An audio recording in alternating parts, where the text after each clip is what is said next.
Hello दोस्तों, स्वागत है आपका अपने YouTube channel study bye education में। आज की इस वीडियो में हम देखेंगे ग्रुप डी का प्रीवियस क्वेश्चन जो कि पूछा गया था 9-10-2018 के फर्स्ट शिफ्ट में, जिसमें हम देखेंगे जीके और जीएस का क्वेश्चन। यह सेट नंबर 10 है। इससे पहले 9 सेट दिया जा चुका है। अगर आप वह वीडियो नहीं देखे तो मेरे चैनल के प्लेलिस्ट में जाके उन वीडियो को जरूर देख ले ताकि आपके एग्जाम के लिए हेल्पफुल हो। तो चलिए स्टार्ट करते हैं। क्वेश्चन है 15 केजी की द्रव्यमान की एक वस्तु 6 मीटर की एक समान वेग से गति कर रही है। उस वस्तु ने कितनी गतिज ऊर्जा धारण की है। तो इस तरह के क्वेश्चन को बनाने के लिए हम बार बार कहते हैं कि देखना होता है कि इसमें क्या क्या दिया गया है और क्या पूछा गया। तो चलिए देखते हैं क्या क्या दिया गया है। दिया गया है m बराबर कितना दे दिया गया है, m यानी द्रव्यमान, द्रव्यमान यानी मास, मास कितना दिया गया है तो 15 दिया गया है। और v यानी वस्तु के वेग कितना दिया गया है, इसे भी से सूचित करते हैं, कितना दिया गया है 6 दिया गया है, 6 मीटर पर सेकेंड दिया गया है। और पूछा गया है कि यानी गतिज ऊर्जा, काइनेटिक, इसे क्या कहते हैं इंग्लिश में, काइनेटिक एनर्जी कहते हैं, जिसे के से सूचित किया जाता है। ये पूछा गया है इसके बराबर क्या होगा, के क्या होगा। तो के यानी काइनेटिक एनर्जी बराबर फार्मूला होता है हाफ एम वी स्क्वायर। अगर नहीं जानते हैं तो आप नोट कर लें, और जानते हैं तो ठीक है। चलिए देखते हैं, इसे सॉल्व करते हैं। और हाफ एम का मान कितना दिया गया है, 15 दिया गया है। भी का मान कितना है, भी का मान 6 है। तो भी स्क्वायर है तो 6 गुने 6 लिखेंगे यहाँ। और जब 2 से काटेंगे, 15 गुने 6 करेंगे तो 15 छक्का 90, 90 को जब हम 2 से काटेंगे तो कितना आ जाएगा, 45 आ जाएगा। और 45 को जब हम 6 से गुना करेंगे तो हमारा आ जाएगा भी बराबर के ई बराबर 270 जूल, क्योंकि काइनेटिक एनर्जी का ऐसा मात्रक जूल होता है। तो देख लेते हैं कौन सा ऑप्शन हो जाएगा। तो ऑप्शन बी देखे तो हमारा करेक्ट आंसर हो जाएगा 270 जूल। तो चलिए अगले क्वेश्चन पर चलते हैं। अगला क्वेश्चन है डैश परमाणु सोडियम कार्बोनेट अणु में मौजूद होते हैं। तो कितने होते हैं, तो 6 होते हैं। Option B is a correct answer. अब सोडियम कार्बोनेट की बात आई है तो चलिए इसके रासायनिक सूत्र जान लेते हैं। इसका सूत्र होता है Na2CO3 इंटू 10H2O। इसे क्या कहते हैं, धुआं सोडा या वॉशिंग सोडा कहते हैं। और चलिए धुआं सोडा की बात आई है तो खाने वाला सोडा के भी जान लेते हैं। खाने वाला सोडा का रासायनिक सूत्र होता है NaHCO3। से खाने वाला सोडा कहते हैं या फिर खावर सोडा कहते हैं। तो चलिए अगले क्वेश्चन पर चलते हैं। अगला क्वेश्चन है बीते वर्ष के उत्कृष्ट खिलाड़ियों की सहायता करने के लिए गरीबी की परिस्थिति में रहने वाले खिलाड़ी जिन्होंने खेलों में देश के लिए गौरव जीता था 1982 में डैश स्थापित किया गया था। तो 1982 में क्या स्थापित किया गया था, तो किया गया था खिलाड़ियों के लिए राष्ट्रीय कल्याण निधि। Option D is a correct हो जाएगा। तो चलिए अगले क्वेश्चन पर चलते हैं। अगला क्वेश्चन है निम्नलिखित में से कौन सी प्रतिक्रिया में कोशिका किसी अन्य जीवित भाग या एक अन्य पूर्ण जीव की सटीक प्रति के उत्पत्ति समाविष्ट है। तो क्या हो जाएगा, वो हो जाएगा cooling. Option D is a correct answer. तो चलिए अगले क्वेश्चन पर चलते हैं। अगला क्वेश्चन है औसत चाल और औसत वेग की वस्तु को दर्शाता है। तो क्या दर्शाता है, तो दिए गए दिए गए अंतराल के दौरान दर्शाता है। Option C is a correct answer हो जाएगा। तो चलिए अगले क्वेश्चन पर चलते हैं। अगला क्वेश्चन है यदि बल और विस्थापन के बीच का कोण डैश है तो किया गया कार्य ऋणात्मक होगा। तो देख लेते हैं क्या हो जाएगा, वो हो जाएगा 180 degree. Option C is a correct answer. अब देख लेते हैं वो कैसे होता है। तो देखते हैं, क्योंकि डब्लू बराबर होता है F into S cos theta. क्या होता है, कॉस थीटा। जब हम एफ इंटू एस तो रहेगा ही, कॉस 180 डिग्री 80 है, 180 डिग्री का जब हम मान रखेंगे तो क्या आ जाएगा, तो F into S cos 180 degree का मान आता है -1। तो क्या हो जाएगा, -1 हो जाएगा। तो ये सब क्या हो जाएगा, माइनस में आ जाएगा। तो हमारा करेक्ट आंसर क्या हो जाएगा, हमारा करेक्ट आंसर हो जाएगा option C is a correct answer. तो चलिए अगले क्वेश्चन पर चलते हैं। अगला क्वेश्चन है औसत रूप से यूरेनियम 52 परमाणु द्रव्यमान 235 के एक विखंडन में कितने न्यूट्रॉन का उत्सर्जन होता है, तो वो होता है 3। Option C is a correct answer. तो चलिए अगले क्वेश्चन पर चलते हैं। अगला क्वेश्चन है, निम्नलिखित में से कौन सा विधान सत्य है? तो देखते हैं, एक, संपीड्यता द्रव का वह गुणधर्म है जिसके कारण बाह्य बल देने के उपरांत उसका आकार बदलता है। ठोस पदार्थ पर यह गुणधर्म दर्शाते हैं। तो ऑप्शन दूसरा देखते हैं, तरलता सरलता से बहता है और बाह्य बल के आकार में परिवर्तन करने वाला पदार्थ गुणधर्म है। यह गुणधर्म द्रव और गैस दोनों में होता है। तो हमारा आंसर हो जाएगा दूसरा सही और पहला गलत है। देखते हैं कौन है आंसर। तो ऑप्शन डी देखते हैं, तो दूसरा क्या है, सत्य है, मगर पहला क्या है, गलत है। तो चलिए अगले क्वेश्चन पर चलते हैं। अगला क्वेश्चन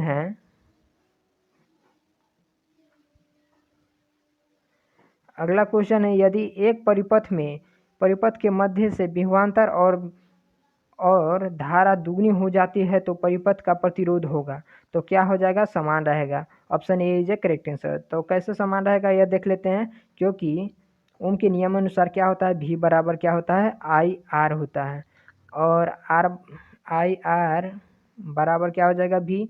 तो यहाँ आर बराबर क्या हो जाएगा, आर बराबर भी बाई आई हो जाएगा। जब यह कह रहा है यदि एक परिपथ में मध्य विभवांतर कितना, दुगना, और धारा भी दुगना, तो ये भी दुगना और यह धारा भी दुगना, यानी करंट भी दुगना, तो क्या हो जाएगा, ये 2 से 2 तक कट जाएगा, तो क्या हो जाएगा, बराबर ही रहेगा,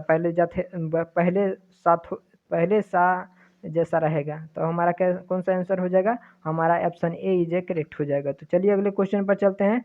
अगला क्वेश्चन है, स्तनधारी जानवरों का डैश होता है, तो क्या होता है, 4 कक्षीय हृदय होता है। Option A is a correct answer हो जाएगा। और अगर यही पूछता कि मानव का कितना होता है, तो मानव का भी 4 कक्षीय हृदय होता है।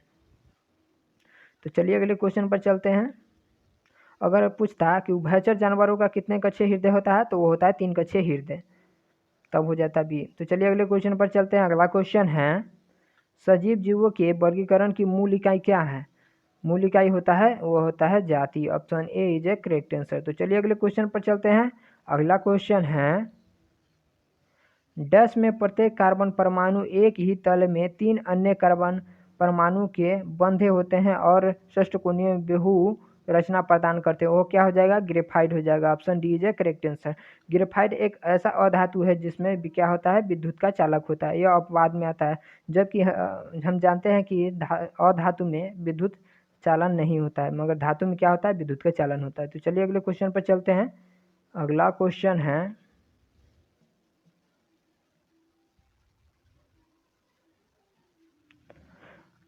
है, एक ऐसी स्टेट जहां बिक्री के लिए एक नकदी फसल उगाई जाती है, उसे डैश के रूप में जाना जाता है। उसे किस रूप में जाना जाता है, उसे बागवानी खेती के रूप में जाना जाता है। Option D is a correct answer हो जाएगा। तो चलिए अगले क्वेश्चन पर चलते हैं। अगला क्वेश्चन है, निम्नलिखित में से कौन सा कर्नाटक संगीत के त्रिमूर्ति में से एक है? वो क्या हो जाएगा, त्यागराज हो जाएगा। Option D is a correct answer. तो चलिए अगले क्वेश्चन पर चलते हैं। अगला क्वेश्चन है, निम्नलिखित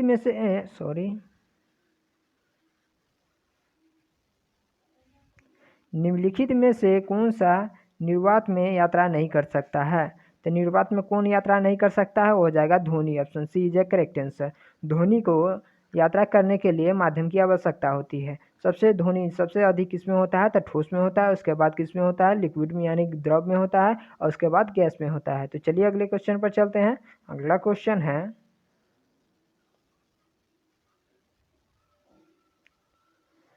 अफीम युद्ध 2 देशों के बीच लड़ा गया था। उन देशों में से एक चीन है, तो दूसरा देश कौन सा है, तो दूसरा हो जाएगा Britain. Option D is a correct answer.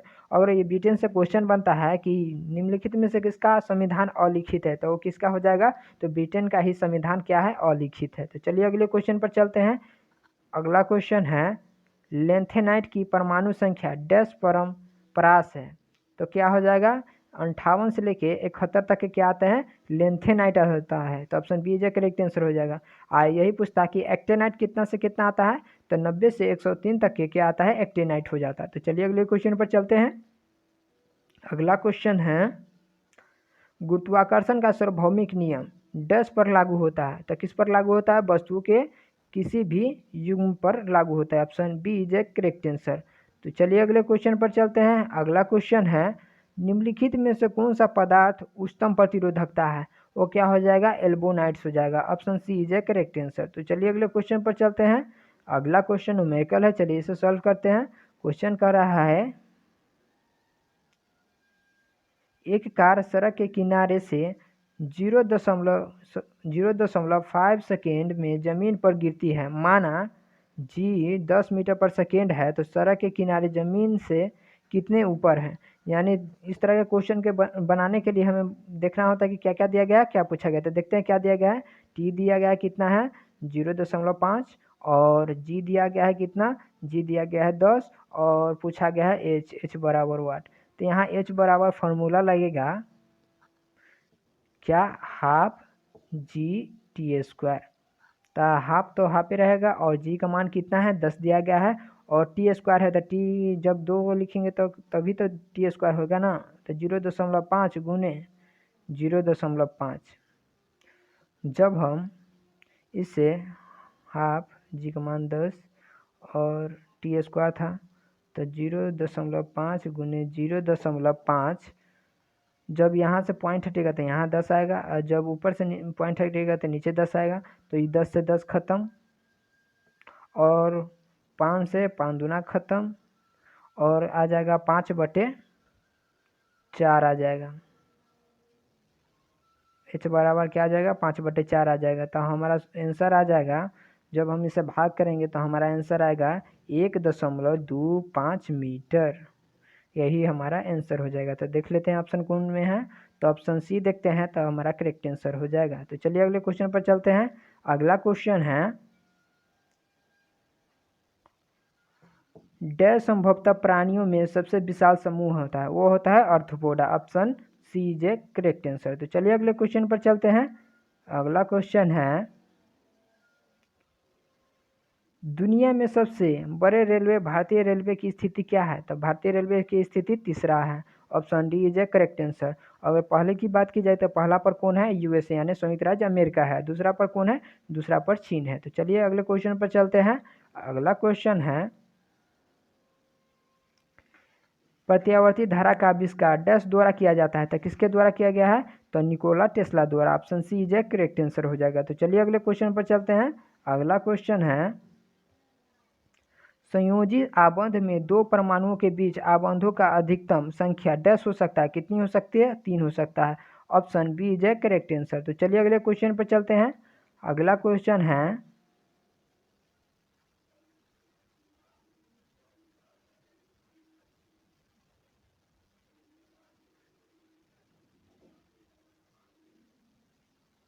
अगला क्वेश्चन है, दक्षिण अमेरिका की सबसे बड़ी झील कौन सी है? तो दक्षिण अमेरिका की सबसे बड़ी झील है वो है टिटिका का झील। Option C is a correct answer. अगर यही बात की जाए कि विश्व की सबसे बड़ी झील कौन सी है, तो विश्व की सबसे बड़ी झील भी टिटिका का ही झील है। और अगर बात की जाए कि विश्व की सबसे बड़ी मीठे पानी की झील कौन सी हो जाएगी, तो सुप्रियन झील हो जाएगा। और यही बात की जाए कि विश्व की सबसे खरे पानी की झील कौन सा हो जाएगा, तो कैस्पियन सागर हो जाएगा। और यही पूछा जाए कि विश्व की सबसे बड़ी गहरी झील कौन सी हो जाएगा, तो हो जाएगा बैकाल झील। याद रखिए, क्योंकि यहाँ से भी क्वेश्चन बनते हैं। तो चलिए अगले क्वेश्चन पर चलते हैं। अगला क्वेश्चन है,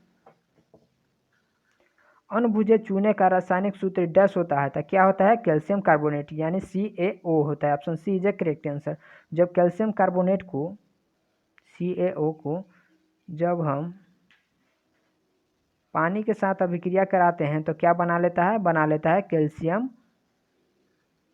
कैल्शियम हाइड्रोक्साइड। यही क्या होता है? यही होता है बुझे हुए चूने का सूत्र। याद रखिएगा, क्योंकि यह भी पूछा जाता है क्वेश्चन। तो चलिए अगले क्वेश्चन पर चलते हैं। अगला क्वेश्चन है, केप ऑफ गुड होप कहाँ स्थित है? तो केप ऑफ गुड होप कहाँ स्थित है? तो दक्षिण अफ्रीका में स्थित है। Option D is a correct answer. तो चलिए अगले क्वेश्चन पर चलते हैं। अगला क्वेश्चन है, जैन धर्म और बौद्ध धर्म के उद्देश्य में भारत में ईसा पूर्व 10 शताब्दी में धार्मिक अशांति देखी गई थी। तो वो कौन सी शताब्दी में? तो 6ठी शताब्दी हो जाएगा। Option B is a correct answer. तो चलिए अगले क्वेश्चन पर चलते हैं। अगला क्वेश्चन है, अगला क्वेश्चन न्यूमेरिकल है, चलिए इसे सॉल्व करते हैं। क्वेश्चन कह रहा है, एक वस्तु पर क्वेश्चन कह रहा है, एक वस्तु पर 125 न्यूटन का बल कार्य कर रहा है। उस वस्तु को बल की दिशा में 5 मीटर तक हटाया जाता है तो बल द्वारा किया गया कार्य डैश होगा। तो देखें तो 125 न्यूटन दिया गया, यानी F बराबर कितना दिया गया है, F बराबर दिया गया है 125 और विस्थापन को S या D से सूचित करते हैं कितना दिया गया है, तो 5 मीटर दिया गया है। S बराबर कितना 5 दिया गया है और पूछा गया है कार्य कितनी, यानी W बराबर वाट। तो W बराबर होता है, जैसा कि हम जानते हैं, नहीं जानते हैं तो नोट कर लीजिएगा, F इंटू S होता है। S क्या है विस्थापन, F क्या है बल है। तो F कितना दिया गया है 125 न्यूटन दिया गया है, S कितना है 5 है। तो जब हम 125 में 5 से गुना करेंगे तो हमारा आंसर आ जाएगा 625। 625 क्या कार्य का ऐसा मात्रक जूल होता है, तो इसका 625 जूल हो जाएगा। तो देखते हैं 625 जूल कौन है, ऑप्शन ए देखते हैं तो क्या 625 जूल है। तो option A is a correct answer. तो चलिए अगले क्वेश्चन पर चलते हैं। अगला क्वेश्चन है एरा रीगन पुरस्कार से सम्मानित व्यक्ति का नाम क्या है, तो वह है MS Swaminathan. MS Swaminathan, option D is a correct answer हो जाएगा। इन्हें ही हरित क्रांति का जन्मदाता कहा जाता है। तो चलिए अगले क्वेश्चन पर चलते हैं। अगला क्वेश्चन है रेडियोधर्मी तत्वों को डैश में रखा गया है, तो रेडियोधर्मी तत्व को एक्टेनाइट्स में रखा गया, option A is a correct answer.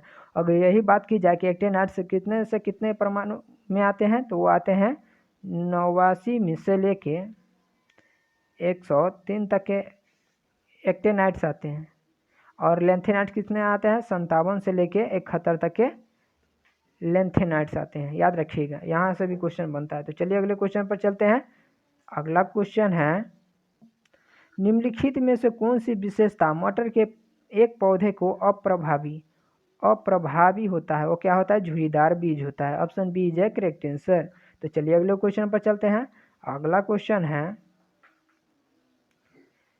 किसी दिए गए विद्युत परिपथ में धारा को बनाए रखने के लिए सेल का इसमें संग्रहित डैश ऊर्जा खर्च होती है, तो क्या होती है, रासायनिक ऊर्जा, option A is a correct answer.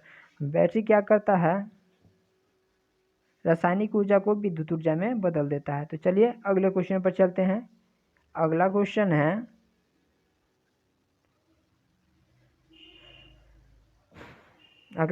है चूना कैल्शियम हाइड्रोक्साइड यानी CaOH का होल ट्वाइस हवा में डैश के साथ धीरे धीरे प्रतिक्रिया कराते हैं तो ताकि दीवारों पर कैल्शियम कार्बोनेट यानी CaCO3 की पतली परत बन सके, तो हो जाएगा CO2 यानी carbon dioxide, option B is a correct answer.